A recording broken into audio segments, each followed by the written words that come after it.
والسلام الأتمان الأكملان على نبينا محمد وعلى آله وصحبه ومن تبعهم بإحسان إلى يوم الدين وسلم تسليما كثيرا أما بعد. All praise is due to Allah, the exalted in might, the most wise, the most merciful, the most gracious. We ask Allah subhanahu wa ta'ala to exalt the mention, grant peace, send His blessings and salutations upon the Prophet Muhammad sallallahu alayhi wa alihi wa sallam. The morning time is a time of khair and barakah.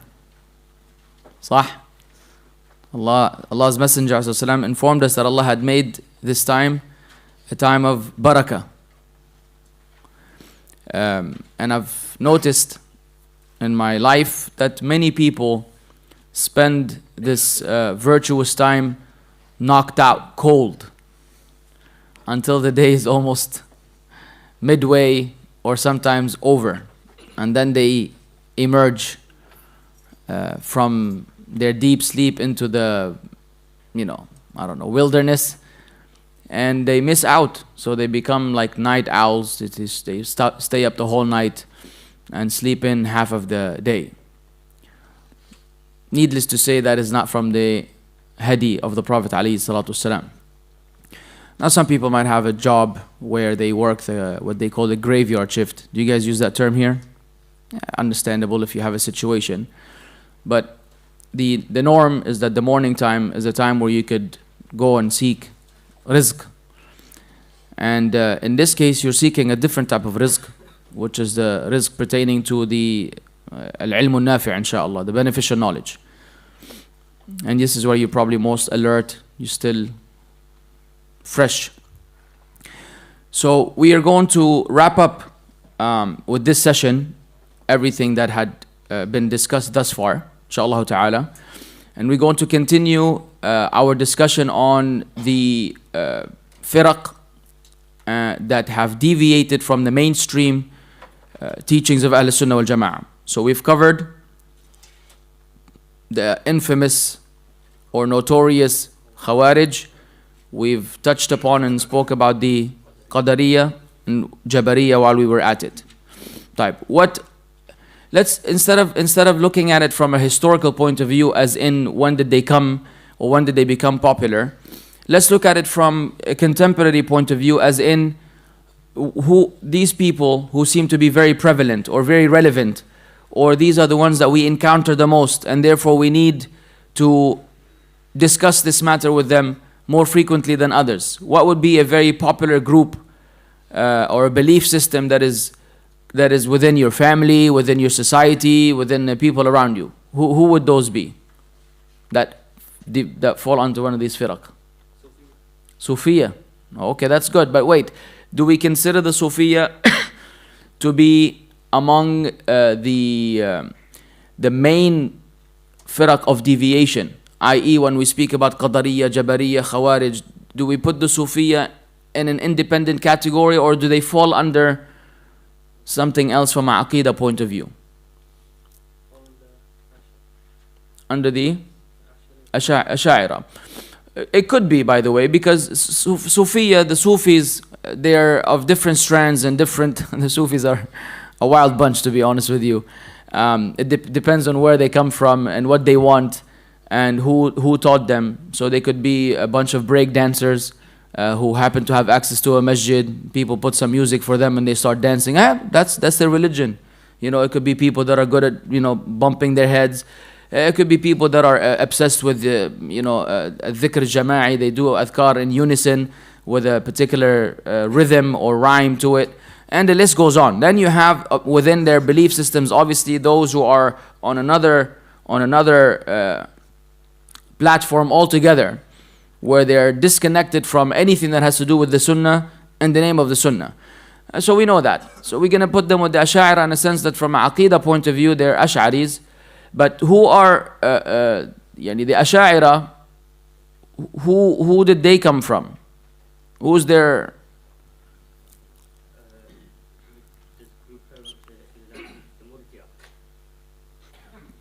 Do you think there are a lot of Murji'ah today? Can you tell us who the Murji'ah are? They were the people that didn't include actions to be a foundation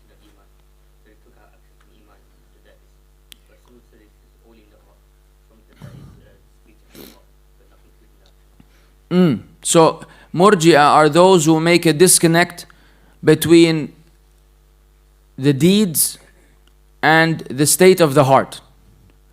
So they say, and it comes from irja, and irja is to delay, So they delay the connection between the amal and the iman and heart, i.e., your deeds are not related to your belief which resides in your heart.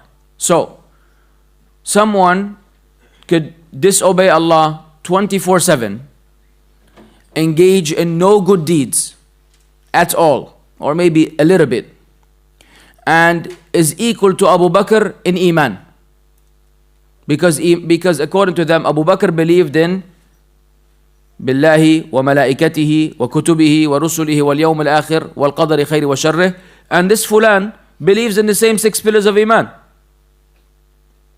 And therefore, regardless of his actions, his Iman and that of Abu Bakr are equal.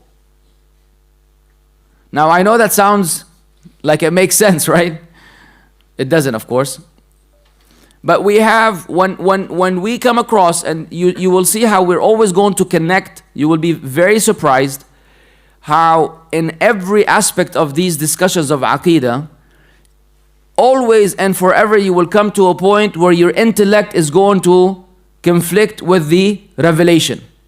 Always. There will be a conflict between intellect and revelation.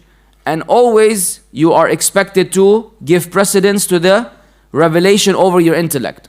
So, if we were to address this issue legislatively from textual evidence, how do we respond to someone that says Abu Bakr, Umar, Uthman, Ali radiallahu anhum believed in the 6 pillars of Iman, you believe in the 6 pillars of Iman, how could he be a better mu'min than you? When you have Iman, he has Iman. Do we have anything from the Quran and the Sunnah to refute this claim?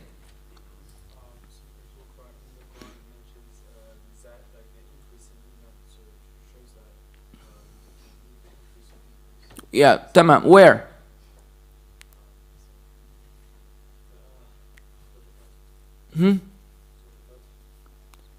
Give me an ayah.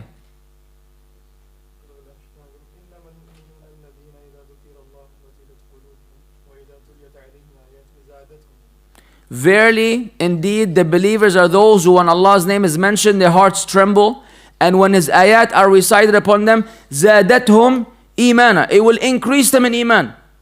Explicit in the book of Allah that your iman increases. Another ayah, it increases them iman ma imanihim, it will increase them with iman over their existing iman.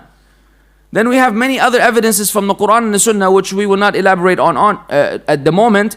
All of them explain that your iman increases and it decreases. This is from the usul of the belief of Ahl Sunnah wal Jama'ah. And even you within yourself, you've experienced this. You yourself know right now in these last few days, you believe, Allahu A'lam, you feel maybe that you're in a completely different zone than when you're in your normal life. Right now you may pray and take 10 minutes in your nafilah. You have nothing going on, no rush, no dunya trying to take you away. So you feel in a state of comfort. You feel that your iman has increased ever since you started hearing and studying and taking notes. Let this end, go back to your daily routine, and you will see that there will be an increase in iman, decrease in iman. You go back to the dunya and the give and take and all these haram everywhere. You're hearing it, you're seeing it. Yeah, you lower your gaze. Yeah, you avoid it. But that initial interaction is going to have an impact on you. So that's something that you can experience from your own life. So what does the Murji'ah though? The Murji'ah, their issue today, I mean, where do you see it manifest the most? With family members that don't do anything that is part of Islam, but then they don't want to be told otherwise also, that they're any less Muslim than anyone. You tell your uncle, you haven't prayed in 10 years. He doesn't want to hear it. He believes that he is a better Muslim than you.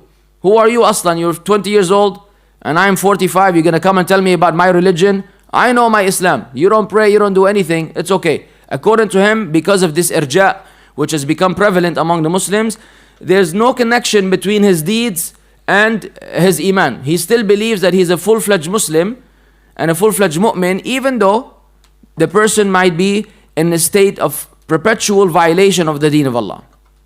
So when you know these evidences, you can also give hidayah and guidance to your uncle, your relative, that this is not how it works. Iblis had knowledge, Iblis had acknowledgement of all the pillars of Iman and all the matters that we're speaking about, and that didn't qualify Iblis to be a believer in any way, shape or form. The mere acknowledgement of certain things in Islam does not equate Iman. There has to be istislam. That's why you're a Muslim, you have to submit to Allah. You have to conform to the revelation. You're not going to be an angel, do everything right, never do anything wrong. That's a given, that's all of us.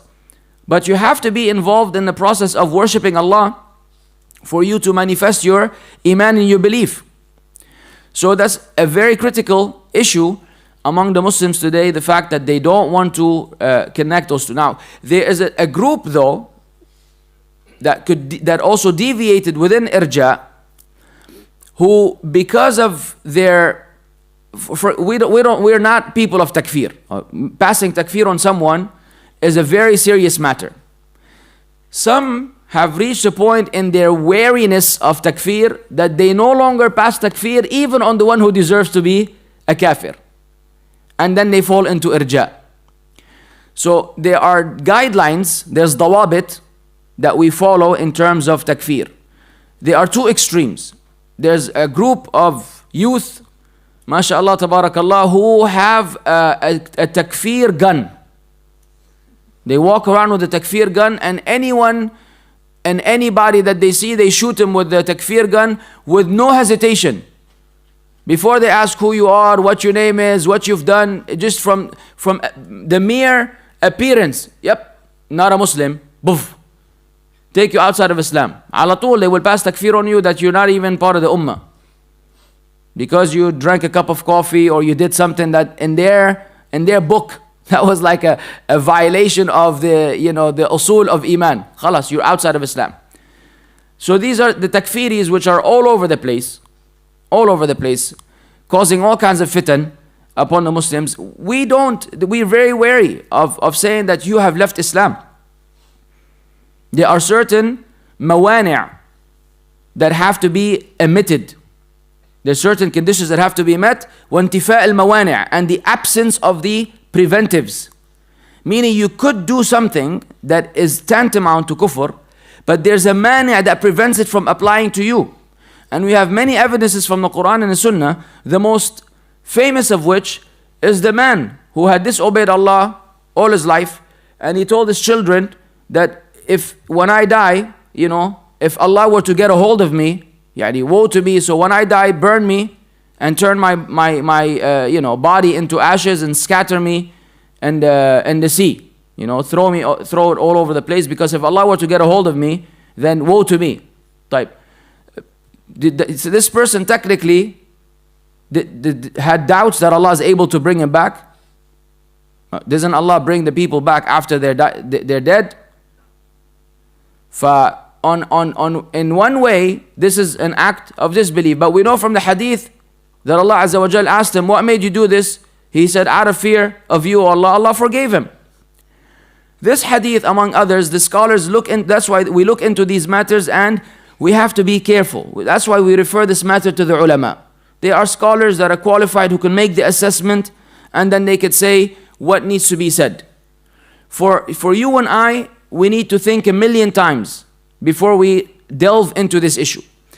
On the flip side though, we don't want to reach a point where even when we see explicit kufr, we say, no, we still have to hold back, because that this cannot be, we don't want to pass takfir. There are times when the takfir has to be made. Otherwise you will become among the Murji'ah, in a sense that you don't want to acknowledge that this is an act of disbelief that takes you outside the folds of Islam. Tamam. After the Murji'ah, who do we have? Al-Jahmiyyah. Al-Jahmiyyah. Why are they called Jahmiyyah? Jahm bin Safwan. Isn't it amazing that someone's name is kept in history that is blameworthy. You know, your name becomes known not for having done anything good for the world or for the people, for humankind, for the Muslims. No, your name is preserved in history for being a person of bid'ah and innovation.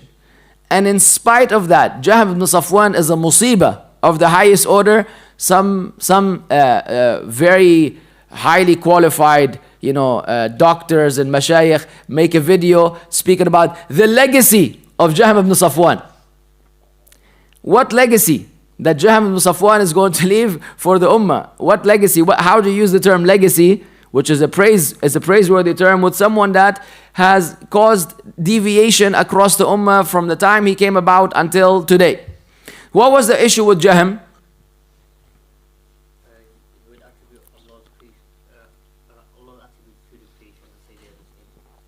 He will attribute Allah's, no, I'm sorry, humans' attributes to Allah and say they are the same. Let's hear other opinions. Hey. He denied all the attributes of Allah except the ones that He existed, that Allah existed. Okay? You had raised your hand. Same thing. Tamam. So the Jahmiyyah and Jahm was an individual that is a prime example of what happens. You know how today, when I was walking down the street the other day, and I saw a person who obviously is a drug addict, right? So you see drugs and what it does to someone. The person is like standing there twitching. He can't stand straight. He can't. You look at him and you say to yourself, Subhanallah, this is what drugs do to people. And then Jahm ibn Safwan this is what philosophy does to people. This is when you see a Jahmi, you just say, Subhanallah, look what philosophy does to people. When you enter the realm of giving precedence to your intellect over the revelation, then there's no way for you to ever be consistent in your Iman. You can no longer submit to any text, and any text is subject to scrutiny, subject to assessment, subject to criticism, and then eventually subject to rejection. The rejection of the text. Now, whether they do it through ta'til, through tahrif, they use various methods, but the end result is that the text of the Quran and the Sunnah become rejected. If you as a Muslim reject something from the Quran and the Sunnah, then what is the difference between you and the Jew or the Christian in this sense? Because they also accept aspects of Iman. The Jews and the Christians have commonalities with us. You ask them, you believe in angels? They will tell you, yes, I have 3 of them at home. Babies with wings. This is the concept of an angel for the Christians. It's a baby with a wing. Or if they want a righteous person, they put a halo over his head. And I remember I gave a lecture back in the day about what's up with WhatsApp. Back when WhatsApp was like the thing. And I spoke about the issue of emojis. People using certain emojis that are un-Islamic. And all these Christians lost their mind. They made all these videos and refutations. I don't know what they called me. A Saudi preacher, I became Saudi without even knowing, says that using this emoji is prohibited in Islam. Like, look at these Muslims, they're belittling themselves and focusing on the little things that are not important. How could this not be important? You cannot be using symbols that are of other religion. You don't believe angels have the wings the way they believe. We don't have an image of a malak. So al-malaika is from ilmul ghaib. So once you put a picture to it, no matter what it is, you're actually affirming something that there's no evidence for from the Quran and the Sunnah. And the same thing can go about certain emojis that are, this 2 hands of begging. Have you ever made dua to Allah like this? Now, you haven't seen the Christians or the Buddhists or whatever do it. Yeah, many other religions, they take this as a way of supplicating or begging someone for something. You have 2 hands, you raise your hands for Allah Azza wa Jal. So these are among the things that you pay attention to, because we want the disbelievers believe certain things that we believe in. Our point of difference with them is our submission the complete submission to the Quran and the Sunnah. So this is the Jahmiyyah. And of course, what about the Mu'tazila? Nobody said anything about the Mu'tazila. Aywa. And who was the Imam who endured this fitna? Who's the Imam of Sunnah who had to go through the fitna of Khalq al-Quran? Imam Ahmad bin Hanbal rahimahullah. Everybody knows the story of Imam Ahmad in this regard. You know what happened during his time? When the Wali al-Amr was testing the people with the matter of Khalq al-Quran, some of the scholars did what is known as tawriya. Jazakallah khair. Shukran. Barakallah fi. So they came to them and they would say, the soldiers, they would come and ask the people. They would say, is the Quran created? So some of them would say, Al-Zabur wal-Injil wal-Quran هذه مخلوقة. Okay? So the Zabur, the Injil, and the Quran, and then they say those three are created. And when they were saying those three are created, they're referring to their fingers as a way to get out of trouble, as a way to get out of trouble from saying what they don't, believe. And at the same time, it's a way, it's something that you could do under very strict circumstances. Don't make this a lifestyle, but if it could be allowed. Imam Ahmad, however, rahimahullah, was of such position and such status that the ummah's basically survival, subhanallah, depended on the position that he will take. Allah used Imam Ahmad, as scholars say, Allah used Imam Ahmad to preserve the sunnah of the Prophet alayhi salatu wasalam. That shows you the status of Imam Ahmad rahimahullah. So Imam Ahmad refused, in spite of all of the pressure, in spite of being imprisoned, in spite of being lashed, to change his position. He refused to believe or to say that the Quran is created. Why? How do we know that the Quran is not created? What evidence do we have from the Quran that the Quran is not created?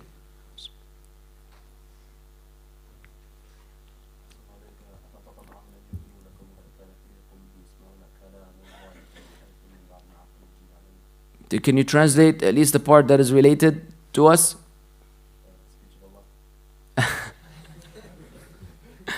MashaAllah.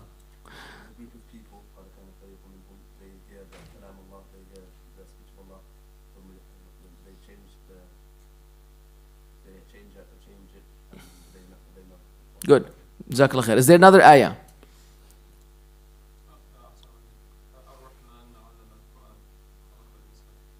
Oh.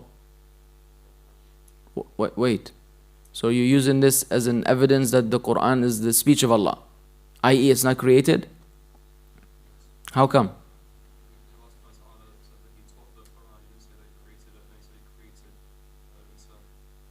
Okay, good. Do we have another ayah?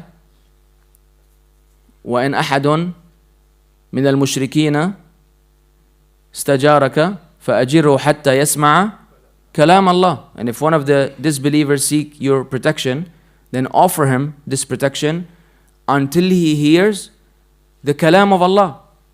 And if the kalam of Allah, that makes it an attribute of Allah, and Allah Azza wa Jal is not created, and His attributes are not created, therefore the Quran is not created. That's why from the belief of Ahl-Sunnah wal-Jama'ah, Al-Quran, Kalamullah, is the speech of Allah, غَيْرُ مَخْلُوق, it is not created. مِنْهُ بَدَأْ وَإِلَيْهِ يَعُودُ. From Allah it began and to Allah will return. How does it return to Allah Azza wa Jal? We know that before Yawm al-Qiyamah, the Quran will be taken away from the chests and from the people. They will not know anything until the people only say Allah, Allah. That's the only thing that will be left. This is towards the end of time. Otherwise, the message of Islam will be until Yawm al-Qiyamah. طيب. So these are the Mu'tazila. Do we have a lot of Mu'tazila in this day and time? Have you come across a Mu'tazili ever? You haven't been around. That's good. That's good. Inshallah, you never come across them. Well, the best thing ever is that you never come across a deviant person where you have to engage with them in back and forth. The safety is that you just leave, you lead a peaceful life, you believe in Allah, and you meet Allah upon the sound belief. Mixing and interacting with the people of innovation, while it is an obligation on the people that are qualified to do so, it does come with a tax. You know, it does come with a tax. It's draining, and it puts you in a position where, you know, you have to deal with these doubts. And doubts are never a pleasant thing to deal with. They're never a pleasant thing to deal with. That's why when we speak about debates, some of the brothers were asking me yesterday, the matter of debating those issues is a very serious matter. I would say 99% of the people out there today that are involved in debates are not qualified to be debating about the deen. The people have a major misconception. Even some of the most amazing Christian debaters actually had very little knowledge of Islam. They knew more about Christianity than they knew about Islam. And while they did a great job in dissecting and refuting Christian belief, they unfortunately delivered a wrong message about Islam to the same audience or to the Muslims. You understand?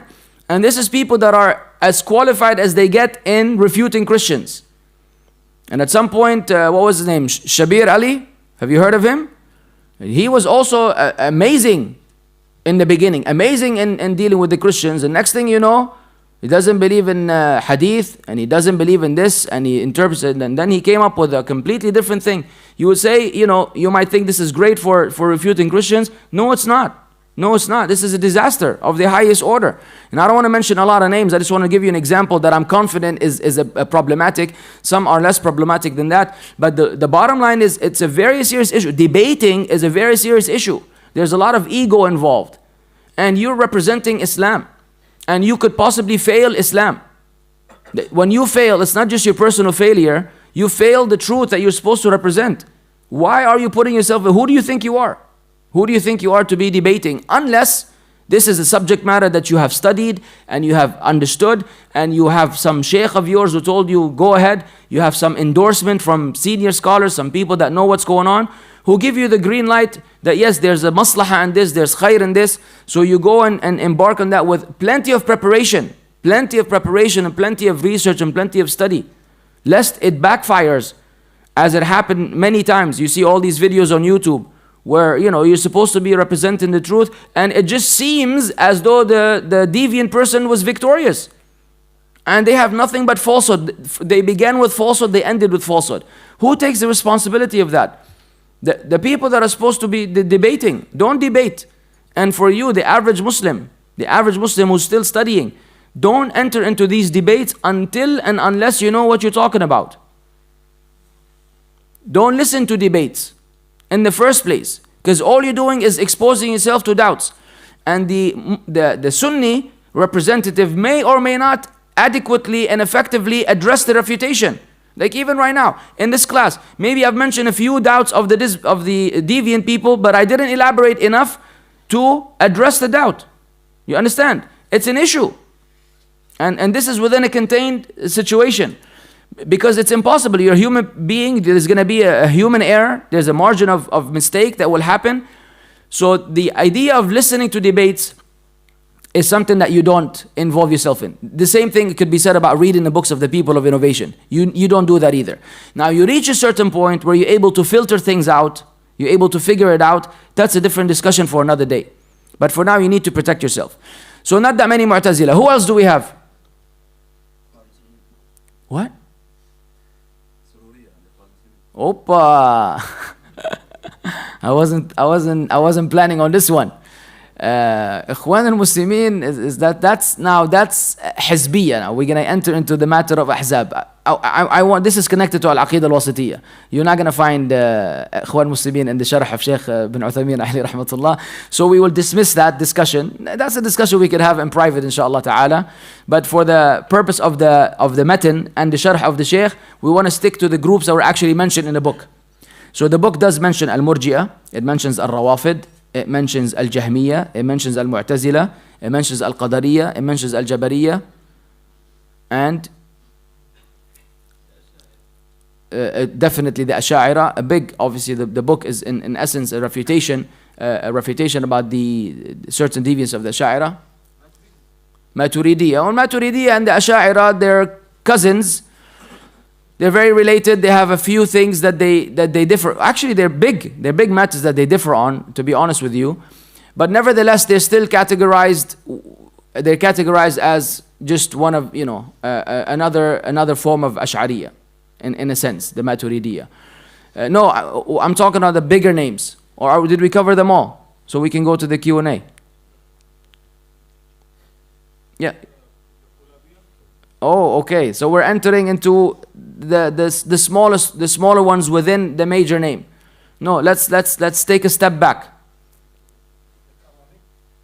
All these are going to be sub branches of a main group. Yani one sheikh will come with his own exceptions, and then he will have his own hizb or his own firqa or his own tariqa, whatever you want to call it. Ahlul Kalam, they're all basically Ahlul Kalam. More or less, they're all more or less Ahlul Kalam. So we covered all of them. Wa'idiyah, aye. Tell us what the Wa'idiyah, who the Wa'idiyah are.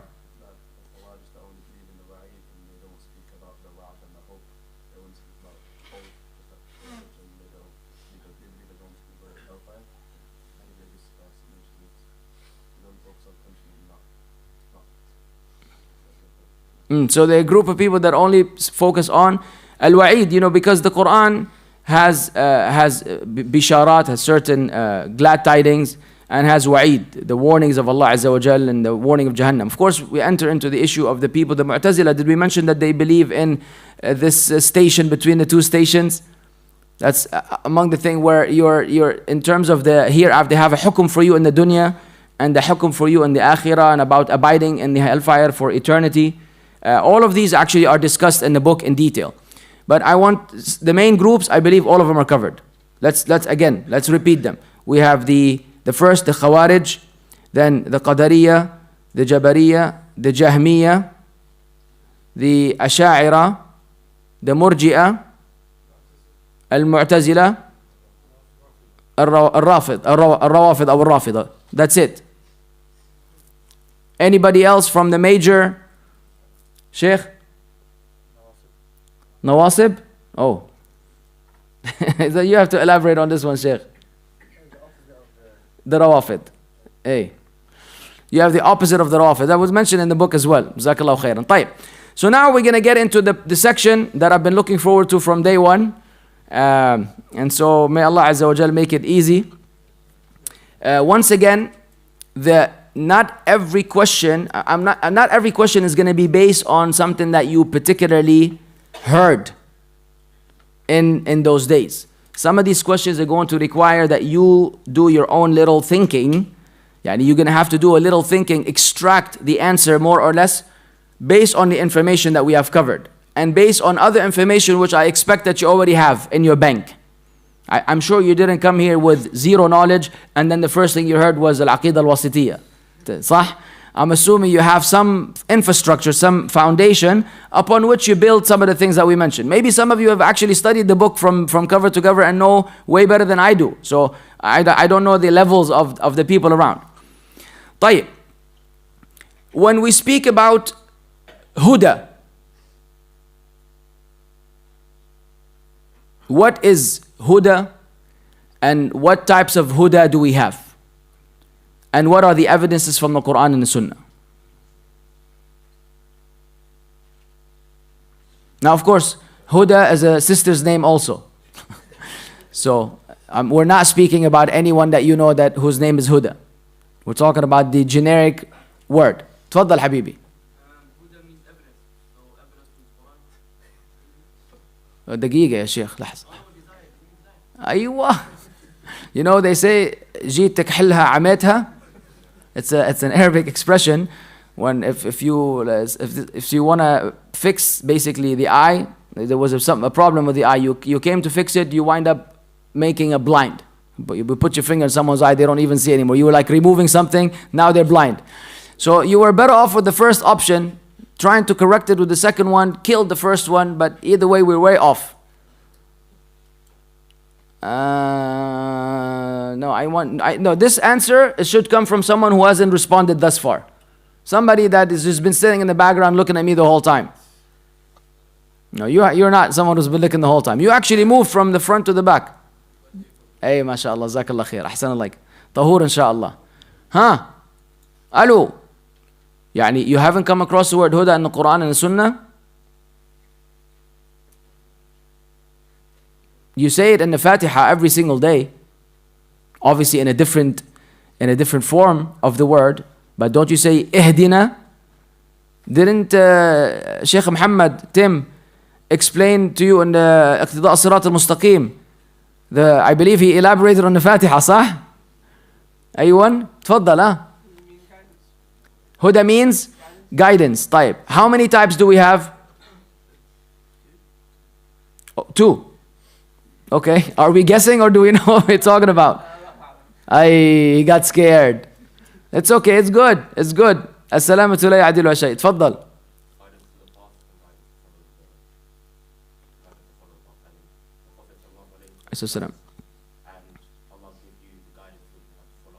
Very good. That's correct. Do you have evidence to substantiate this? By any chance? And do you know what the Arabic terms that the scholars use for that? اتفضل.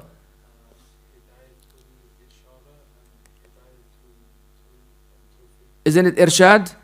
Maybe there's ishara. I'm not familiar with it. Irshad.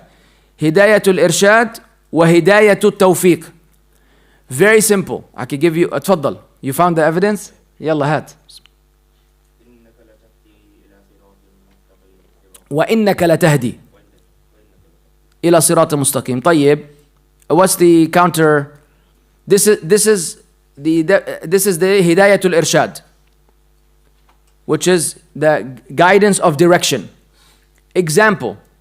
Let's always give an example. Whenever you give an example, it will bring the point closer. Everybody has used Google Maps? Time. Google Maps, does it give you hidayat irshad or hidayat tawfiq? Irshad. Meaning it will give you the direction to your destination. Can it guarantee you arriving at the destination? I'm a prime example of never ever having the hidayat tawfiq in this regard. I have the irshad, I will get lost eventually, someone will have to pick me up.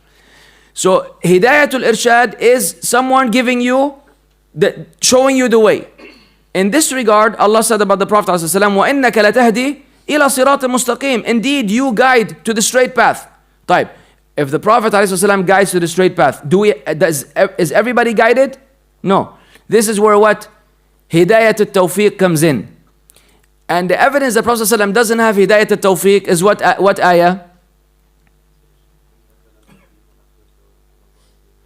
إِنَّكَ لَا تَهْدِي مَنْ أَحْبَبْتَ. Somebody can come and say, one ayah Allah said the Prophet ﷺ, وَإِنَّكَ لَتَهْدِي إِلَى صِرَاطٍ مُسْتَقِيمٍ. You guide to a straight path. And another ayah Allah tells the Prophet ﷺ, إِنَّكَ لَا تَهْدِي مَنْ أَحْبَبْتَ. You don't guide those whom you love.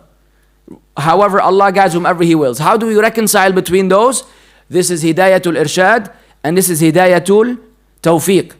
So when someone, and similarly you give da'wah to someone, you cannot guarantee that they will accept this da'wah. You could be advising someone your entire life and your entire life they will reject. Until you've done your Hidayatul Irshad. Until Hidayatul Tawfiq, which is success. Tawfiq is success. وَمَا تَوْفِيقِي إِلَّا بِاللَّهِ. My success is none but from Allah.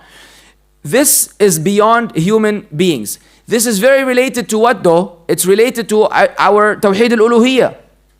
Because some people who call on other than Allah actually believe that Hidayat al-Tawfiq is in the hands of their intercessors. Is in the hands of those people they call on besides Allah. When surely nobody can give you Hidayah except Allah subhanahu wa ta'ala. This is from the khasa'is, or from the characteristics or the special matters that are special and restricted to Allah subhanahu wa ta'ala. طيب.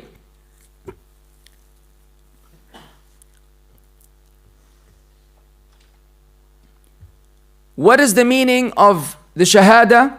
And what are the arkan of the Shahada? And what are the shurut? The conditions of the Shahada. We want to dissect the statement of La ilaha illallah. English, first of all, what is it in English? Because when you translate it to English, you can either translate verbatim, which will not do the job, or you could translate the intended meaning, which is a must and necessary.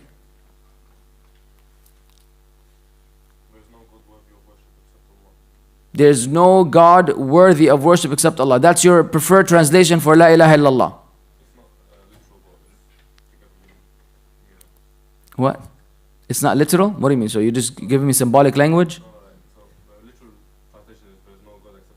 Okay. So you're avoiding the literal word for word translation, which really translates into La ilaha illallah. There's no God but Allah. The actual translation is La ilaha, there's negation. Well, first, we didn't give the arkan, but let's begin with that. There's no God but Allah. What is the problem with this translation?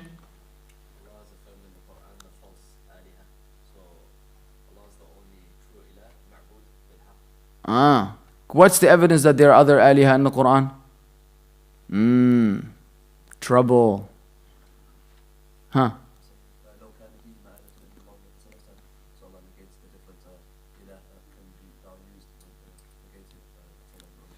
What else? Surah Al-Furqan. Let's make it easy. Let's think of ayat that are, as we said in the beginning, for Samim. An ayah that is straight. وَاتَّخَذُوا مِن دُونِهِ آلِهَةً لَا يَخْلُقُونَ شَيْئًا وَهُمْ يُخْلَقُونَ وَلَا يَمْلِكُونَ لِأَنفُسِهِمْ ضَرًّا وَلَا نَفْعًا وَلَا يَمْلِكُونَ موتا ولا حياة ولا نشورا. One of the most powerful ayat in the book of Allah. And they have taken besides Allah aliha. Allah called them aliha, gods. What is the description of these gods? It's like the speech is so powerful and there's so much belittlement to these idols and these gods of the disbelievers. It's amazing. لا يخلقون شيئا. You know, when you speak Arabic, ما سويت شيء, يعني you have not done anything. It's to negate even the tiniest thing, that even is being dismissed. لا يخلقون شيء, and they don't create anything. They're completely incapable, not even a mosquito, not even a fly, as we know from the other ayat. Even if they came together to create dhubab, they will not be able to do so. وهم يخلقون. These false deities of yours are so incapable that besides the fact that they can't create anything, they themselves are created. Allah created them. Either they're made from clay, Allah created the clay they're made from, or they're made from whatever substance that they use. It's from the creation of Allah. And they're made by human beings, and the actions of the human beings, the af'al of the human beings are created by Allah or they're not created by Allah. What's the evidence? ايش كتاب الله يا أخي بالله عليك لا تديني هذه الأجوبة من المريخ. The evidence is kitab Allah. Yeah, I know. Where in the kitab Allah does it say that your actions are created? ها؟ لا بعيد مرة بعيد. أيوة أي سورة؟ Surah Al-Saffat. You know the discussion with Ibrahim alayhi salam with his people? When he was criticizing the aliha, at some point the ayah says, وَاللَّهُ خَلَقَكُمْ وَمَا تَعْمَلُونَ. Allah created you and that which you do. This is an evidence that the scholars use that your deeds are created by Allah. Your af'al and your amal is created by Allah Azza wa Jal. So that's how you answer. Don't tell me it's in the book of Allah. You might as well tell me it's in Islam. Right? It's going to be like very valuable information. How did we get here? Exactly. So, وَهُمْ يُخْلَقُونَ, they are created, themselves are created. Yani even if the people made them, it's the creation of Allah.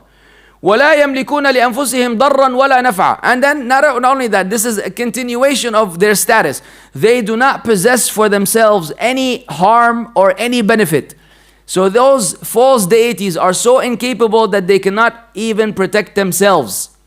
They cannot even deflect harm from happening to them. And we mentioned the other day, you know, these idols that wind up falling and breaking and whatever. And if they're the gods, then it cannot be the case.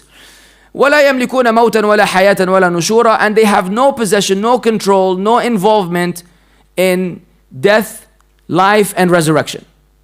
So Allah confirmed the existence of God. Then of course we have another ayah, ذَلِكَ بِأَنَّ اللَّهَ هُوَ الْحَقِّ وَأَنَّ مَا يَدْعُونَ مِن دُونِهِ الْبَاطِلِ.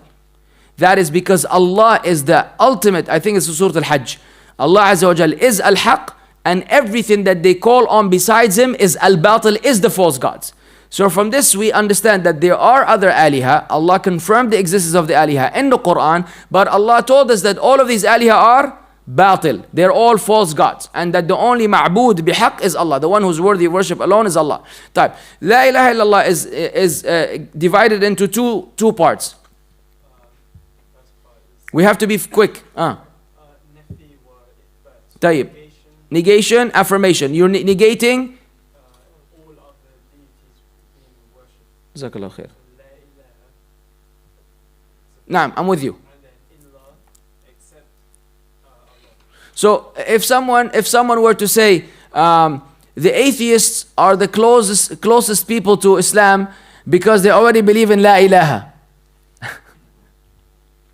Does that sound like a sound statement of any sort? They said, that the atheists are close. He already has La ilaha, he already denied any ilaha. Now all you have to do is prove illallah. كلام ما ينفع. كلام غير صحيح وغير دقيق وغير مطابق للواقع أساسا. On the contrary, the closest person you can give da'wah to generally is a Christian.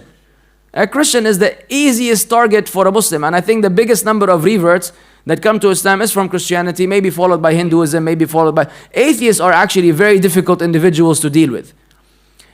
The only atheist that will come to Islam is one who really wasn't really atheist full-fledged. He was just confused and he thought this was a trend in school. He's like everybody else, like you need to bring me evidence. Then when you actually reason with him, he got out of that nonsense.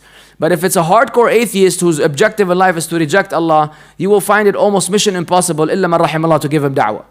Because you reach a point with them, and I remember I had the discussion. I was back in Jeddah. Some family contacted me. They said, we have a son, his name is Muhammad. He went to some other foreign country and he got exposed to all kinds of nonsense. And now he has issues with Islam. Can you sit down and give him da'wah? So, khair, inshallah, I'll try my best. I sat down with this guy, man. It was the strangest conversation I've ever had in my life, right? We couldn't agree on anything. At the end, after I exerted all the knowledge that I have and all the effort and all the energy, I came to the conclusion that he couldn't prove anything. He couldn't prove that Allah is not the creator of the heavens and the earth. So, in simple terms, I said, so then who created? He said, I don't know, but it's not Allah. That's the bottom line. The bottom line is, I don't know, and it doesn't matter, but it's not Allah. The idea is, I want to reject. I want to reject at any cost. I don't have an answer, no satisfactory answer, no scientific answer, no spiritual answer, no answer. The bottom line is that I don't want to believe in a God. Type. So these are the two arkan. What about the shurut of La ilaha illallah? What are the shurut or the conditions, and are they important? Can you afford to ignore a couple of them and you still be all right? No? Do you know the shurut? Because if any one of you said no right now and you don't know shurut, it's a musibah. Because technically you're saying that even your own shahada could be at stake. Do you know the shurut of La ilaha illallah? Tfaddal. You're only one student today? Tfaddal ya shaykh. You'll give two? Jazakallah khair. Sadaqa, Hat.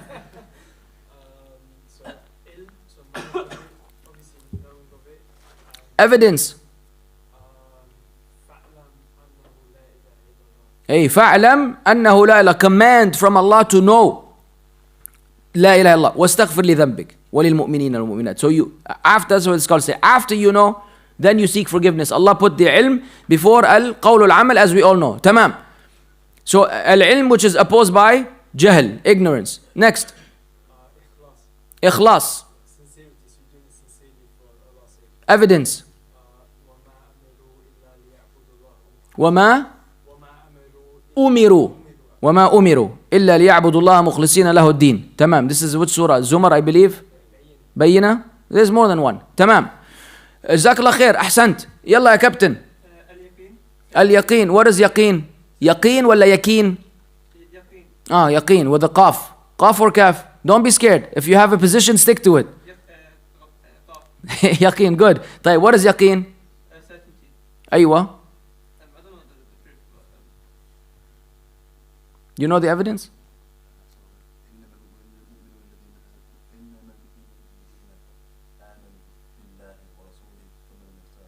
Hey, mashallah alayk. Indeed, very the believers are those who believe in Allah and His Messenger. ثم then لم يرتابوا. ريب. You know the other ayah, ذلك الكتاب لا ريب فيه. We say rayb is doubt, speculation. So there's no speculation. Being skeptical about Islam is not a praiseworthy thing. Tamam. Yaqeen, which is opposed by shak. More, next. فينك يا مهندس؟ نص نايم اليوم أنت. صحصح يلا. محبة.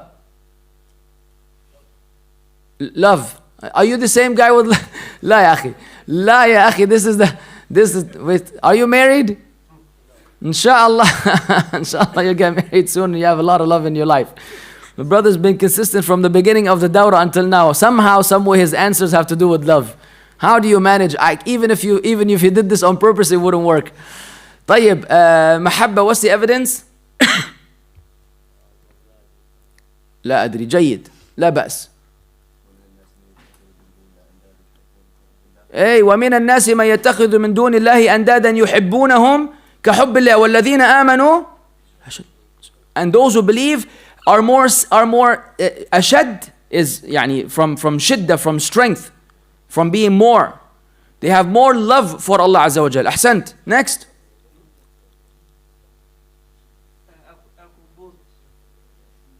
القبول. لا القبول. No, without القبول.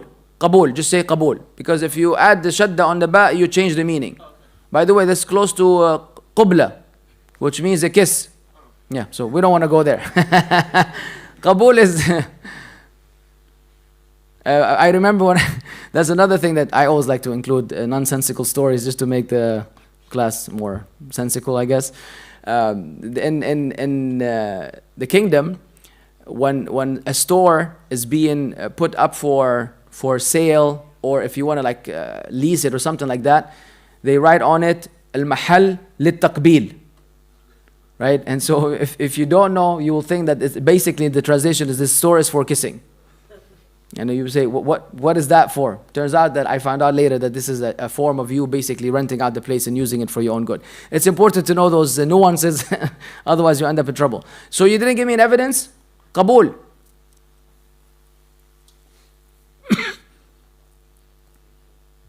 No evidence? Anyone else?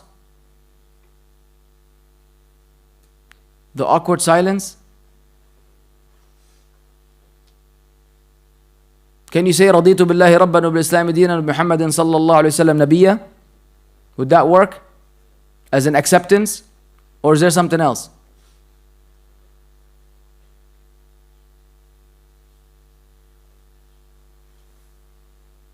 No? What is that? You're not satisfied with the answer, or you can't? طيب, what else? انقياد. What does that translate to? Submission? Can we say also compliance? Do you have an evidence? ولا برضو? There are many evidences, يا أخوان. There are many evidences that bring about those particular concepts. What could be for انقياد? وما كان لمؤمن ولا تفضل. لا, go ahead حبيبي.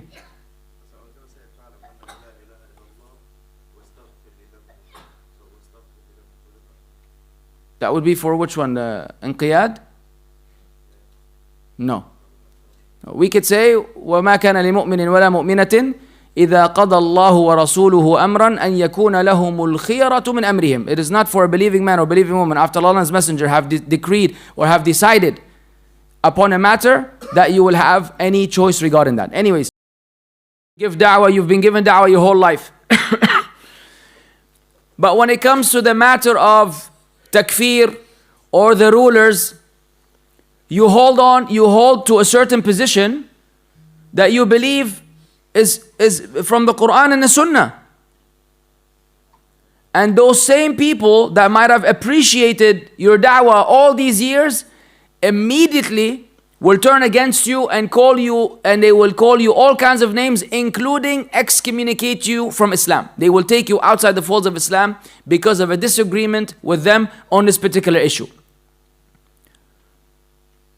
And so, and today you have to be very careful of the Ahmad Musa Jibril clan of individuals who are the embodiment of this manhaj and this approach, where they have declared governments and people kuffar already. It's a done deal. It's sealed. And if you don't agree with them, then you're basically barely a Muslim, if a Muslim at all.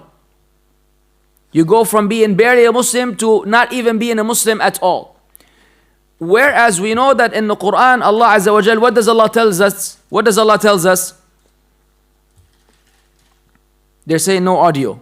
Is it fixed? Okay, it's working. What does Allah tells us in the Quran? Inna Allah ya'muru bil adl.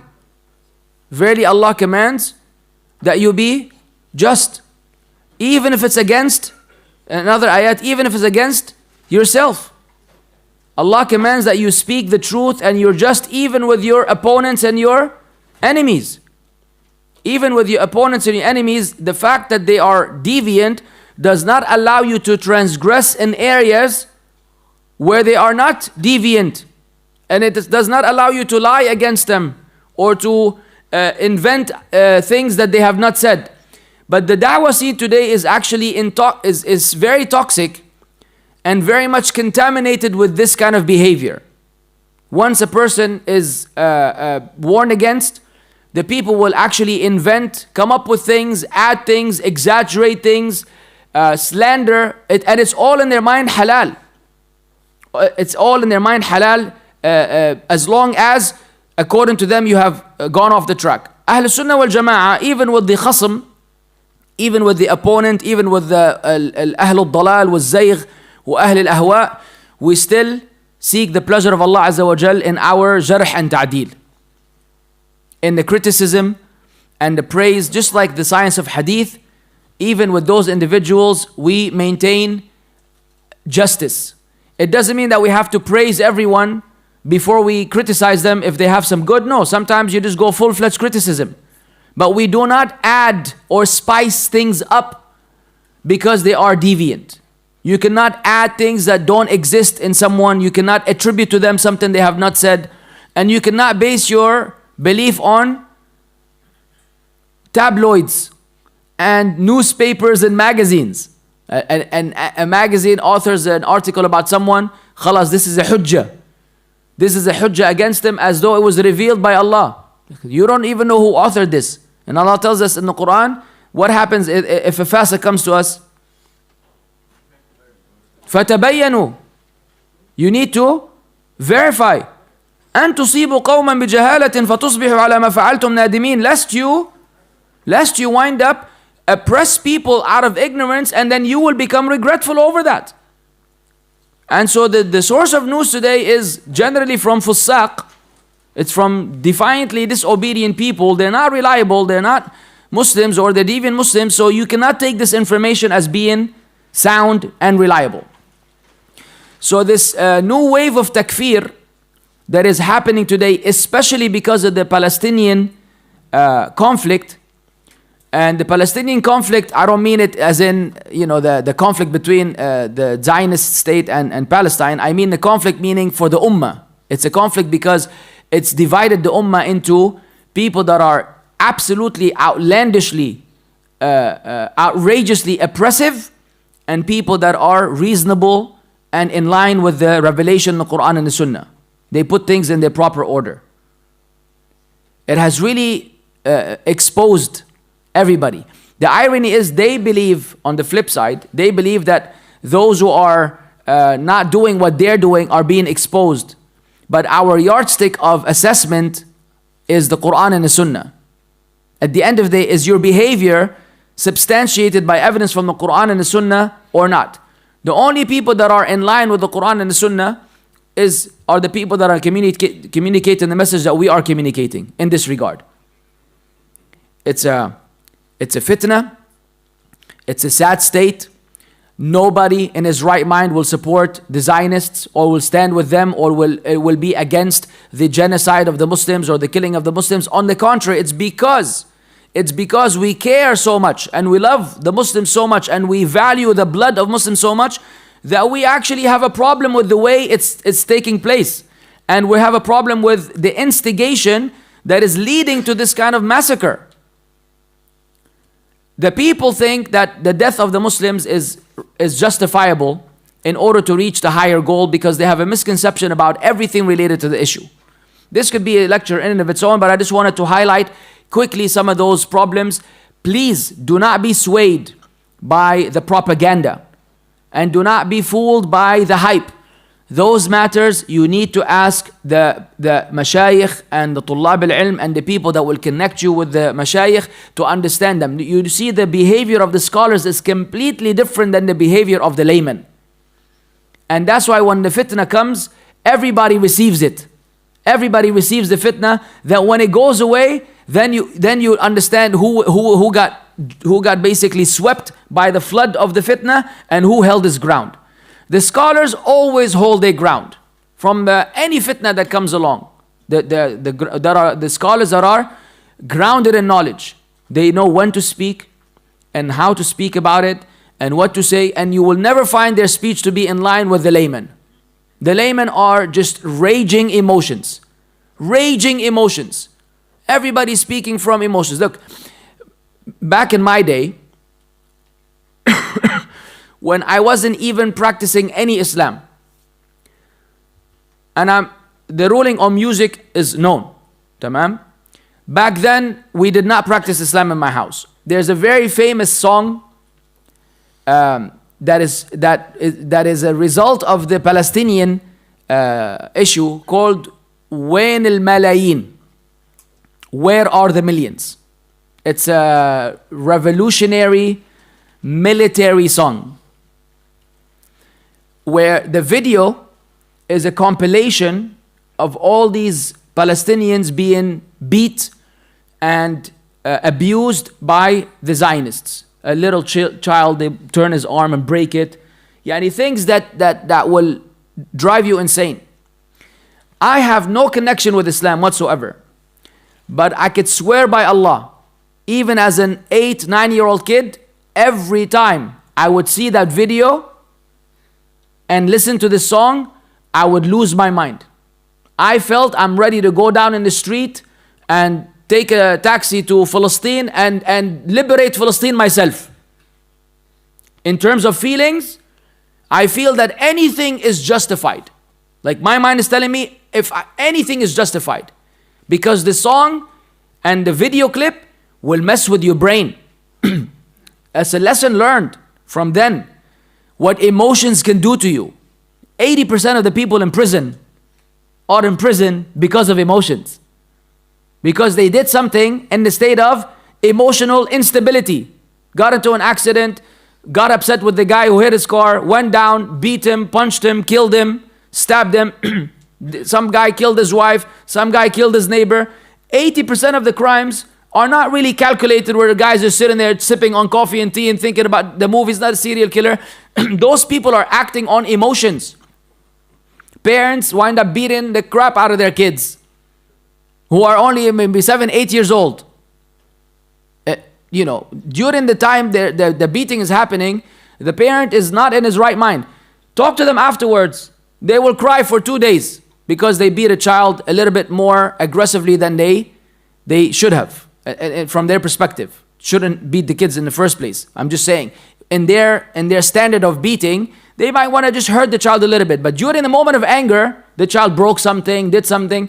The parent himself, who's the most compassionate towards the child, will lose his composure and do something that he himself will regret 5 minutes later. and wish he had never done anything in the first place, wish he had dealt with it, in a calm and collected way, and so on and so forth. The point I'm trying to make is emotional instability leads to the worst decisions ever. And because you're constantly being shown the atrocities of the Palestinians, you're naturally starting to react in an emotional way where even the Quran and the Sunnah are put aside. Some people explicitly say, look, this is not time for this, give me an evidence, the Quran. We have a much bigger issue to deal with. What bigger issue to deal with?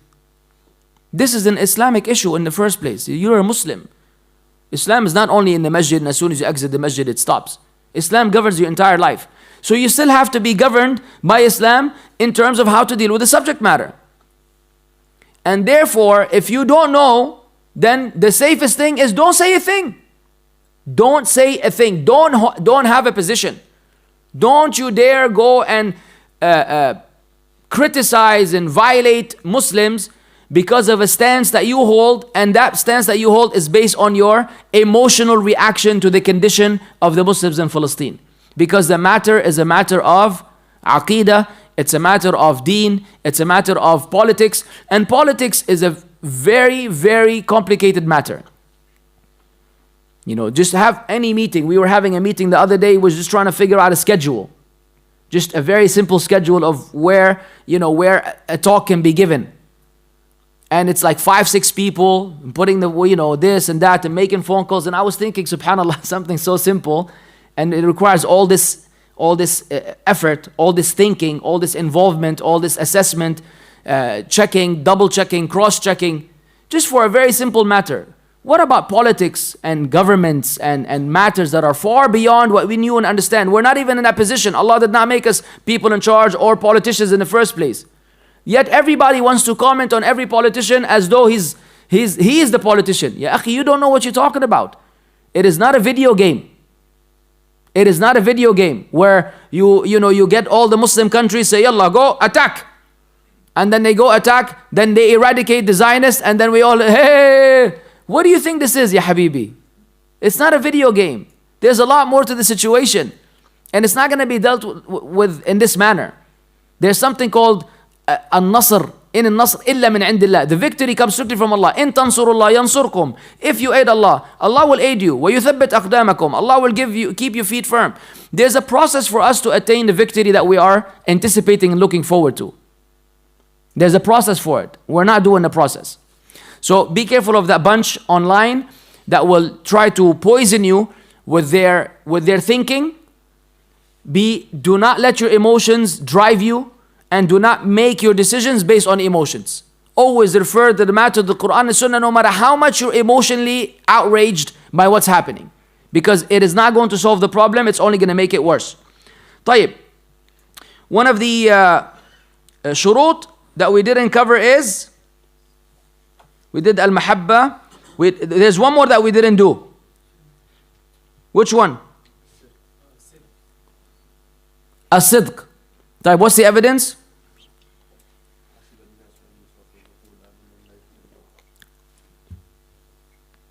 Oh. يعملنا الصادقين. طيب. Can we also use the ayah يا أيها الذين آمنوا اتقوا الله وكونوا مع الصادقين. Oh, you have believed, fear Allah and be among the الصادقين.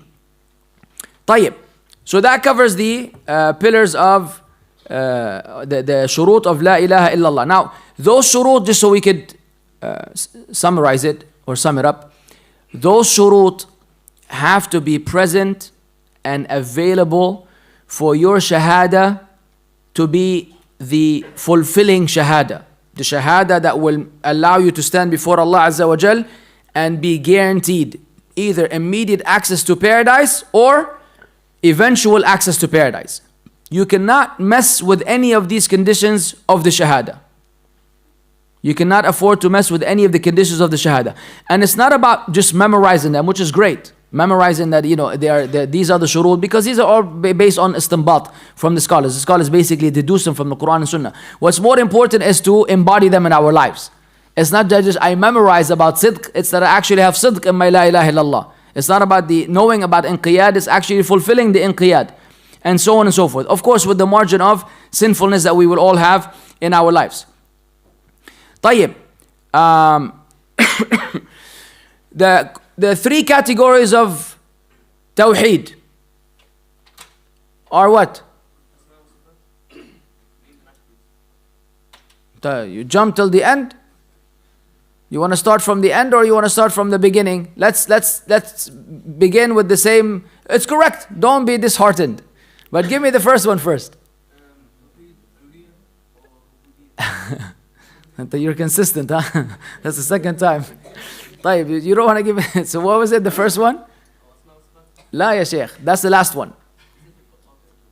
Yeah, I mean, not the first one you answered. The first one that is correct. Uluhiyyah. Okay, good. Wrong answer still. The third one, which unless you come up with the fourth one, or you're going to tell me Al-Hakimiyyah, or you're going to go to another thing. The first one is Harf al-Ra. Yes, Jazakallah khair. So let's rearrange the order. The order is Rububiyyah, Uluhiyyah, and Asma' and Sifat. Right? Rububiyyah from Rabb, Uluhiyyah from Ilah, and Asma' and Sifat from, obviously, Asma' and Sifat. طيب. What is Tawheed al-Rububiyyah? What are the three traits? I mentioned that in the Dawah. What are the three traits that are considered to be the main traits under Rububiyyah? When we say Allah is Ar-Rabb, there are three things that the scholars mentioned particularly, even though there's a lot more involved.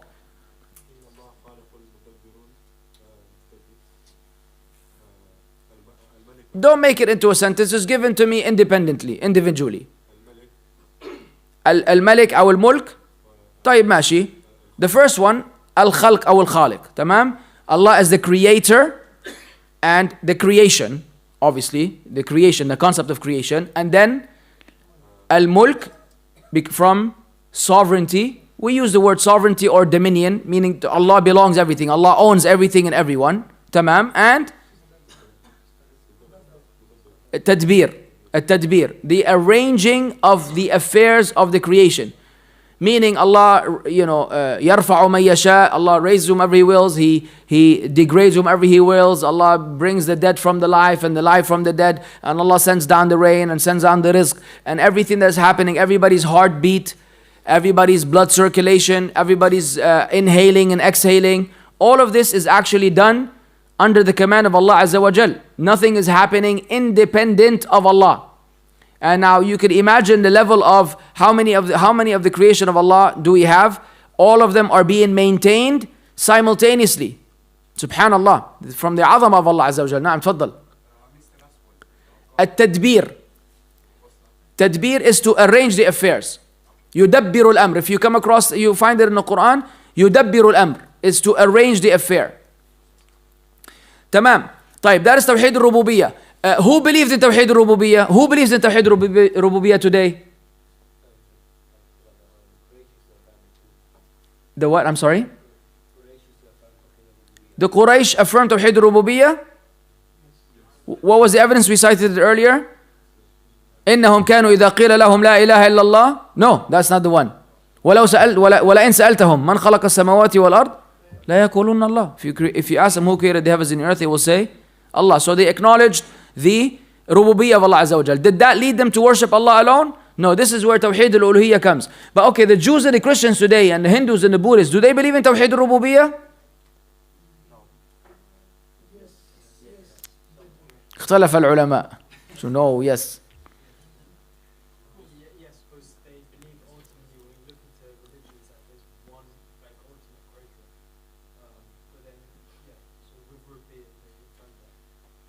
Okay, so they believe in Rububiyyah, but is their belief in Rububiyyah sound? That's why, because when we speak about the Yahud, they said Yadullahi maghlula, صح? And they said that Allah Azza wa Jal, they said things about Allah, Inna Allah faqirun, wa nahnu aghniya. They say certain things that actually even mess with the very concept of Rububiyyah. So overall they believe in Rububiyyah, but even within that, their belief is not sound. Just like they're within the other elements of Tawheed, there are some people that believe in it, but it's not sound. So some of them actually could be disbelievers altogether in the entire thing. طيب, next Tawheed على طول we insist on Asma and Sifat and skipping the Uluhiyyah. Before we jump into Asma and Sifat, which is the last and the most technical one, it's Uluhiyyah. The Uluhiyyah is most relevant to all these Muslims that are worshipping dead people. This is where now we have a major conflict within subscribers to Islam, whose subscription to Islam may become questionable or is questionable, because some of them outright do not apply any of the Tawheed al-Uluhiyyah. Their belief in Allah being Ar-Rabb did not translate into worshipping Him alone. And the whole idea and the Ruknayn that we just covered of the Shahada, there's no deity worthy of worship except Allah. This is why we use that translation to denote the meaning of Uluhiyyah. Because if you worship Allah and you worship something along with Allah, are you fulfilling Tawheed al-Uluhiyyah? It is a very important matter. Tawheed al-Uluhiyyah is not that you outright reject worshipping Allah. No, you actually worship Allah and worship others with Him. That's also a shirk in Tawheed al-Uluhiyyah. That's also a kufr in Allah Azza wa Jal. And we have many evidences to this effect. One of them is the hadith, Al-Hadith Al-Qudsi, where Allah Azza wa Jal says, أَنَا أَغْنَى الشُّرَكَاءِ عَنِ الشِّرْكِ, I am the most self-sufficient of having partners. So whoever does a deed therein associating others with me, تَرَكْتُهُ وَشِرْكَ, I will abandon him and his association altogether. Allah Azza wa Jal does not approve or does not accept that you worship Him and you worship something along with Him. And this also falls into the matter of sincerity. That you don't do the deed for the sake of Allah and for the sake of the praise of the people. The deed has to be strictly for the sake of Allah. It's a very technical issue when it comes to your ikhlas. Ikhlas is one of the most crucial matters to always, as students of knowledge, I'm trying to be one at least, to remind ourselves about the importance of ikhlas. Don't get swayed by the hype of the position or the status, and then the shaitan will interfere with your niyyah, and then you've basically wasted your life and your good deeds and everything for nothing. And the shaitan, believe me, will make all the effort that he can to interfere with your ikhlas.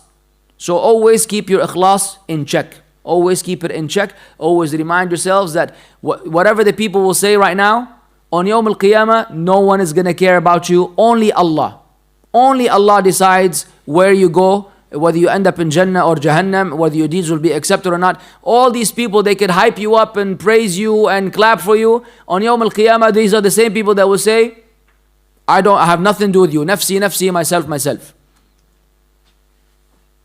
يوم يعض الظالم على يديه يقول يا ليتني اتخذت مع الرسول سبيلا يا ويلتى ليتني لم اتخذ فلانا خليلا. ما خلاص, on Yawm al-Qiyamah you only wish you followed the sunnah. This guy and that friend and these people, nobody will benefit you, nobody will matter. So you do things for the sake of the people, nobody's going to compensate you for you. Only Allah can compensate you for your deeds. You did them for the wrong entity, you're going to end up empty-handed. It's a big loss. It's like investing money. It's like investing money with someone that doesn't have even a business in their name. So you just go to his house, say, listen man, here's £1 million, okay, to invest into your business, and I hope I'll yield some good return on my investment. And he's like, all right, great. And then you leave, and then he just goes, spends the £1 million. You come back, say, what happens? I don't have a business in the first place. Why did you give me the money? I don't have anything going on. He just gave me the money. Thank you so much. I spent it all. So, hey, this is my lifetime savings. The daqiqa. Let's have a conversation. Yalla, ruh amshi. Ruh amshi. This is the door. Yalla, ruh. Who told you that I have a business in the first place? You came here with $1 million and you have dollars, pounds, whatever, and you came over here. This is ludicrous. This is the condition of the people that do the deeds for the sake of the people, and then they didn't get the reward from Allah. What is the benefit? What is the point? So Tawheed al-Uluhiyyah means that you only going to call on Allah Azza wa Jal. This, by the way, is covered in the Sharh of Shaykh ibn Uthaymeen extensively. The idea of the disbelievers of in general back then and the disbelievers today, the differences between them and calling on other than Allah Azza wa Jal, and their excuse that هؤلاء شفعاؤنا عند الله, these are our intercessors with Allah, ما ندعوهم إلا ليقربونا إلى الله زلفى, we only call on them so they can get us closer to Allah, and so on and so forth. So for your tawheed to be sound, you don't call on anyone but Allah Azza wa Jal. Allah says in the Quran, "Ud'uni wa qala rabbukum ud'uni astajib lakum." Call on me, I will respond to you. وَأَنَّ الْمَسَاجِدَ لِلَّهِ فَلَا تَدْعُوا مَعَ اللَّهِ أَحَدًا. Subhanallah. That the masajid, all the places of prostration, all the places of worship belong to Allah. So it's not just a masjid, because somebody would want to be funny, say, okay, in the masjid, I only call on Allah. Outside the masjid, it's all good. Because the ayah says, وَأَنَّ الْمَسَاجِدَ لِلَّهِ. Do not call on anyone but Allah. What's the last ayah of Surah Al-Kahf? فَمَنْ كَانَ يَرْجُو لِقَاءَ رَبِّي فَلْيَعْمَلْ عَمَلًا صَالِحًا وَلَا يُشْرِكُ بِعِبَادَةِ رَبِّهِ أَحَدًا. Ya akhwan, it's all over the Quran. That's why if you read the Quran, you cannot possibly end up a mushrik calling on Abdul Qadir al-Jilani. There's no way on earth you can end up with this unless there's a alim su', a scholar of wickedness and evil that is going to mess with your aqeedah and take you away from the clear teachings of the Quran and Sunnah and try to bring you something to divert you from the path of Tawheed. Otherwise, the matter of Tawheed al-Uluhiyyah is clear-cut, explicit. The entire Quran is calling you to worship Allah Azza wa Jal alone and never call on anyone but Allah. And the last one is Tawheed al-Asma' wa-Sifat, which is what we have covered in these last few days. That should be already evident. But this is where we have a lot of controversy, as in we have all these sects within Islam that don't agree on the orthodox belief of the Ahl Sunnah wal Jama'ah in regards to the summary. Who can repeat it in Arabic? نؤمن بما وصف الله به. Continue. We believe in what Allah described Himself with. وَوَصَفَهُ بِهِ رَسُولُهُ صلى الله عليه وسلم من غير ما يخالف. We could reorganize them and rearrange them. Let's enumerate all. من غير تحريف ولا تعطيل ولا تمثيل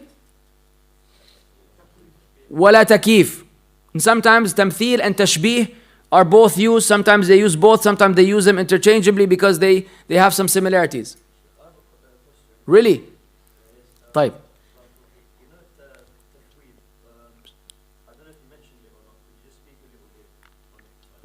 Jazakallahu khairan. I didn't mention tafweed at all. Because tafweed is a little technical and it is in the major sharh, but yes, we should elaborate slightly on tafweed. So what is tafweed? Al-Mufawwida is a group that thought they could outsmart both the Asha'ira and Ahl Sunnah wal Jama'ah. In a sense that they said, look, because لَيْسَ كَمِثْلِهِ شَيْءٍ, I'm going to leave the meaning of these attributes to Allah. Not the modality, the meaning itself. They say, I don't know what it means. This I leave with Allah. And they thought by doing so, they are saving themselves from falling into the tashbih of the mushabbiha and from the ta'til of the mu'attila. The response to this approach to the deen is that by doing tafweed, you are in essence claiming that the Quran and the Sunnah are ambiguous and that there are no meanings behind them.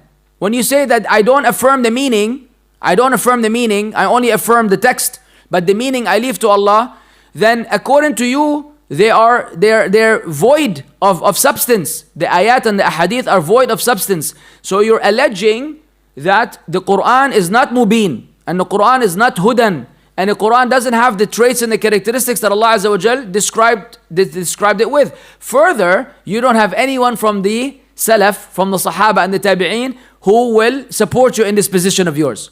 They didn't deal with those matters. For you to say that tafweed, you have to bring in evidence that I say I don't affirm, I affirm the lafz, but I don't affirm the meaning. No, we say Allah Azza wa Jal has a hand. Or Allah has hands, two hands. According to the Quran and the Sunnah, Allah has two hands.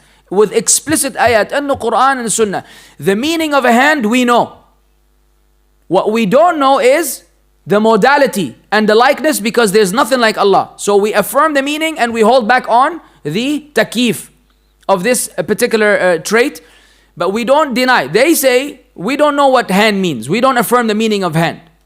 Then you're denying. You are actually doing تعطيل, and you rejecting the Quran and the Sunnah. تمام.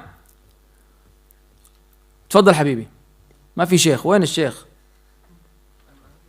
أيوة. تفضل. Oh. ايه. ما شاء الله.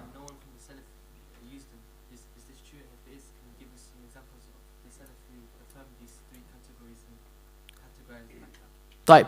First and foremost, when you deal with those people, there's always a counter argument that you could present to them.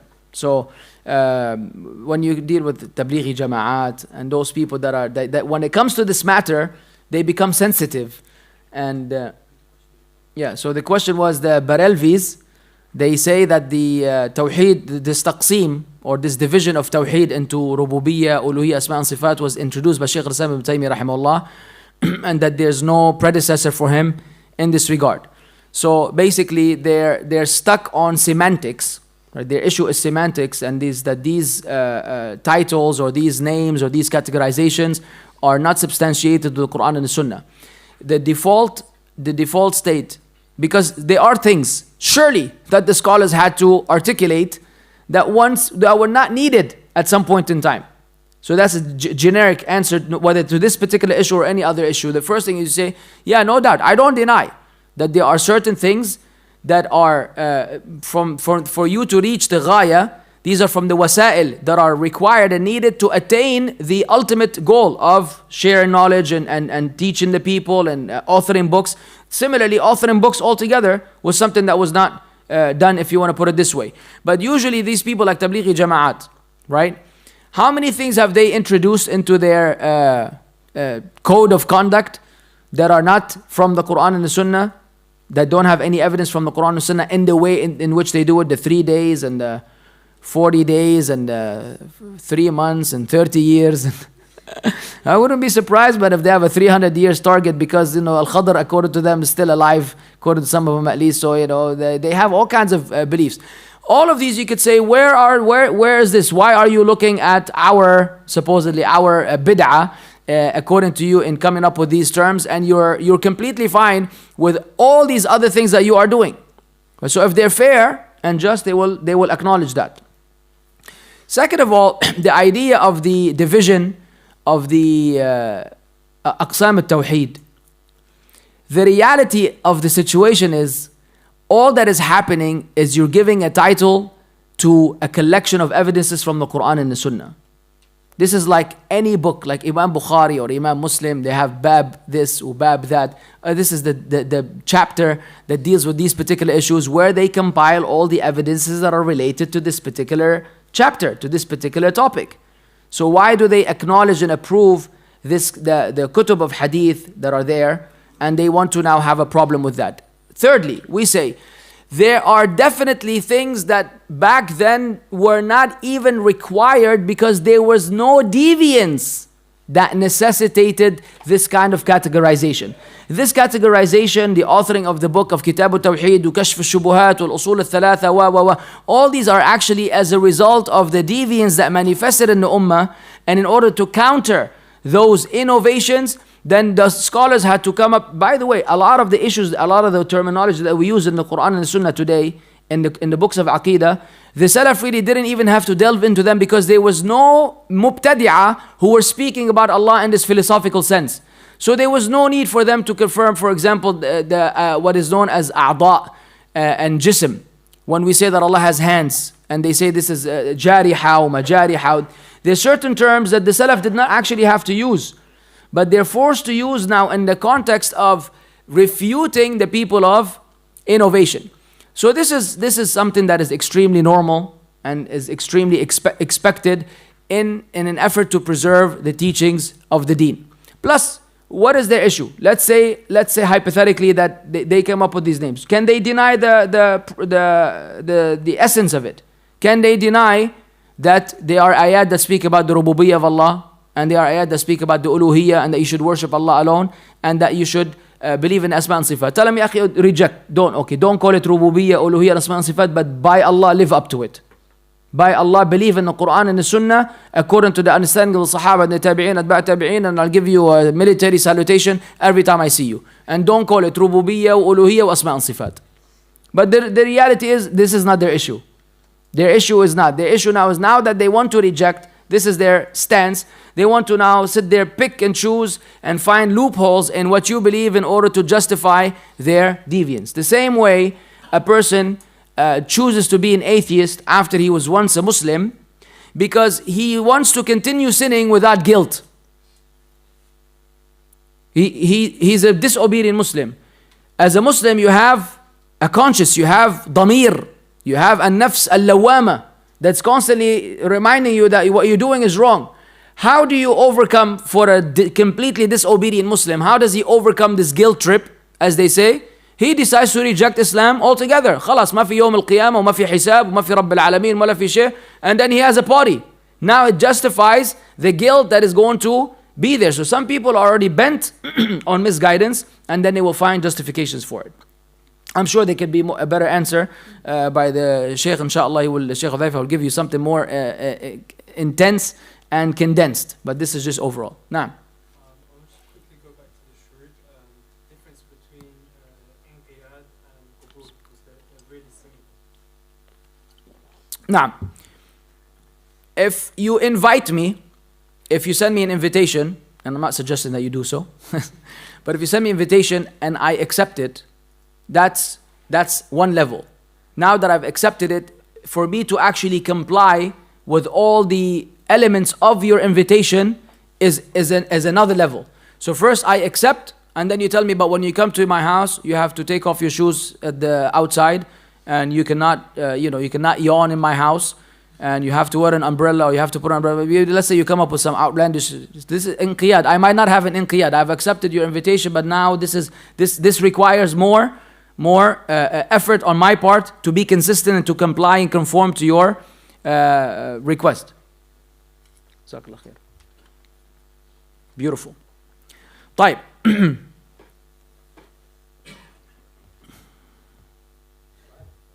نعم. أي.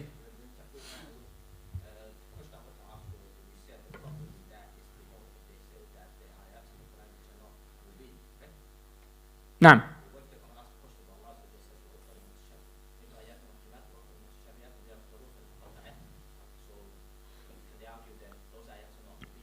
Yeah, they can argue, but there's the idea of that Allah Azza wa Jal revealed the Quran. منه آيات محكمات هن أم الكتاب وأخر متشابهات فأما الذين في قلوبهم زيغ فيتبعون ما تشابه منه ابتغاء الفتنة وابتغاء تأويله وما يعلم تأويله إلا الله والراسخون في العلم until the end of the ayat. The difference between these two is that when Allah said the Quran is mubin, that is the grand title that includes the mutashabih within it. Meaning that Allah Azza wa Jalla told you that the Quran has ayat mutashabihat. That will be the main preference for the people of deviance. The one who told you there is mutashabih is the same one who told you that this Quran is mubin. So the mutashabih will still fall under the mubin. How do you identify them? When the people will leave alone the muhkam, the ayah that is entirely clear, and they will fetch for something that is ambiguous. So it's actually a refutation against them. It's an exposition of their deviance where they are selectively choosing the ayat that are mutashabih and ignoring the muhkam. Every mutashabih in the Quran has a muhkam that you refer to that will eliminate the shubha. Every mutashabih in the Quran will have a muhkam in the Quran that will eliminate the shubha. Who knows this? Ar-rasikhuna fil ilm, the people that are firm in knowledge. So when a Christian comes and says, you also have multiple gods. Because Allah says, Inna nahnu nazzalna dhikra. Verily we have sent the reminder. So there's Trinity. Nahnu is plural. This is an ayah that is mutashabih. What is the muhkam for this? Qul huwa Allahu ahad. Where is the Trinity? In ahad. Where is the Trinity in ahad? This is a muhkam. So those people that want to use this kind of thing, يعني يضربون القرآن بعضه ببعض. They're actually using the Quran and using it to strike ayat against ayat. If this is not dalal and ghay, then what is? Huruf al-muqatta'a, this is khalas from the time of the Sahaba until today. We understand that this is from the i'jaz of the Quran. The scholars don't comment on it, and it's been accepted as such. And this is from the miracles of the Quran, and we leave it as such. The huruf al-muqatta'a, by the way, in no way, shape or form has the same impact or effect as an entire ayah that they're claiming is the meaning of which we don't understand.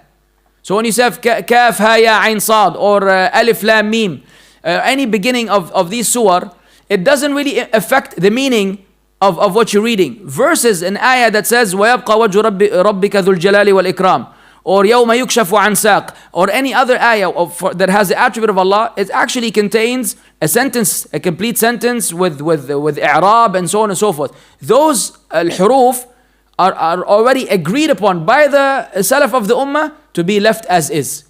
Some of the scholars said it is from the miracle of the Quran in the sense that Allah Azza wa Jal is telling because Allah challenged the Arabs. He challenged the Arabs, وَإِن كُنْتُمْ فِي رَيْبٍ مِّمَّا نَزَّلْنَا عَلَىٰ عَبْدِنَا فَأْتُوا بِسُورَةٍ مِّن مِّثْلِهِ وَادْعُوا شُهَدَاءَكُم مِّن دُونِ اللَّهِ إِن كُنتُمْ صَادِقِينَ فَإِن لَمْ تَفْعَلُوا وَلَن تَفْعَلُوا. You will never be able to bring anything like the Quran. Even if the ins and jinn all came together to be able to bring something like the Quran, they will not be able to do so. So those huruf is basically, this is your language. These are the huruf that you use to write poetry and to show your eloquence. And with these same letters, you're seeing a book that you cannot do anything about. You cannot produce anything like it. You cannot contend it. You cannot reject it. You understand? That, wallahu alam. But these are two different realms. They cannot use this basically as an excuse, wallahu alam. Alright. So, I'm just going to give a final 1 minute statement, inshallah ta'ala, and we will conclude. The dawrah is intended, or at least my part of the dawrah, so I don't speak on behalf of other people, my part of the dawrah was intended to make you curious, to make you hungry, to understand more, because the matter of aqeedah is a very dynamic one, and it's a very beneficial one as well, especially in this day and time. So I wanted to highlight as much as possible some of the principles. I know I failed in covering all of them. I know that I did not elaborate on everything that you wished to have an elaboration on, but that is because that has already been done over the period of, 4 or 5 years. Actually twice the Aqeedah Waasitiyyah was covered. Once in audio back in 2010 or something, and then again in video format. Over 100 some classes. Each one is 45 minutes. The Q&A is another 15 minutes, but 45 minutes of going over the entire book, the entire Sharh of Shaykh ibn Uthaymeen. Every single word in the book was translated and elaborated on to the best of my ability with Allah's success, whatever Allah granted from success, from what we learned from Shaykh Abu Mujahid, which is my Shaykh back in LA. Al-Muhim, because we did the book with him. So I just wanted you to get a taste of what's going on. I know you guys are different levels, so some of you already know a lot of the stuff. Some of you are hungry for more. Some of you, you're hearing this for the first time, so you're getting introduced to the subject. Please refer to the playlist on One Way to Paradise, youtube.com/One Way to Paradise. It's called Al-Aqeedah Al-Waasitiyyah. That's the name of the playlist. And if your time allows, go through the whole thing, take notes as much as you can. Bi-idhnillah, if you cover the entire book, you would have clarity on, because the Sharh of Shaykh ibn Uthaymeen is absolutely wonderful. Rahimahullah rahmatan wasi'ah. Go over the book, and you will, a lot of the questions that maybe were unanswered now, bi-idhnillah azza wa jal, will be answered then. If there's still some things that are not addressed, you have your Shaykh who's present and local, that I'm sure bi-idhnillah he's qualified, or more than qualified, and 10 times more qualified than I ever could be, to address some of your concerns or some of your questions. So it's not like you're left unattended. And some of you already have my number, so you could just reach out to me if you think that you need something specific from me. So anything that I have said in these last few days, which was correct, is strictly from Allah Azza wa Jal. Any mistakes which I have made are from my own shortcomings and from the shaitan, and Allah and His Messenger are free from them. I wanted to thank you for your, and appreciate your commitment, your efforts, your hard work. your adab, which is a very important aspect of talabul ilm, to have certain manners and etiquettes of student of knowledge. This is a very big topic that needs some elaboration, and I maybe I didn't elaborate on it enough, so forgive me for that. But I wanted to thank you for saying Jazakumullahu khairan jami'an for your efforts. Please revise and study. Don't assume that you will remember all this in a month's time, 2 months' time. You will have only a little bit left unless you engage with this information and you go over it again and again. So Jazakumullahu khairan for everything. Barakallahu fikum wa ahsanallahu ilaykum jami'an. Wafaqakum Allah lima yuhibbuhu wa yardah. وجعل كل هذه الجهود في ميزان حسناتكم يوم نلقاه. سبحانك اللهم وبحمدك أشهد أن لا إله إلا أنت أستغفرك وأتوب إليك. السلام عليكم ورحمة الله وبركاته.